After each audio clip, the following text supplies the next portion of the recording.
من یکی را از خودم دیوانه تر می‌خواستم. سر نمی پیچید اگر یک روز سر می‌خواستم. اهل عشق و عاشقی، اهل تمنا، اهل درد، این چنین دیوانه ای را همسفر می‌خواستم.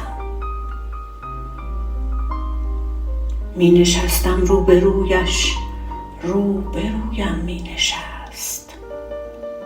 لحظه های عاشقی از او نظر می خواستم. او قدح در دست و من جام تمنایم به کف. هرچه او می داد من هم بیشتر می خواستم.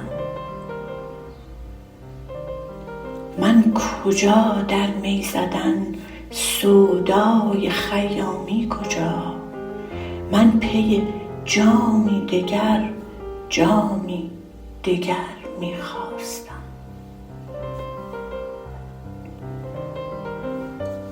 هر زمان هر جا که می افتادم از مستی به خاک، تکیه می کردم به می، از خاک بر می خواستم.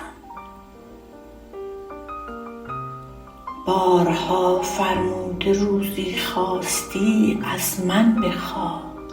من تو را می خواستم روزی اگر می خواستم.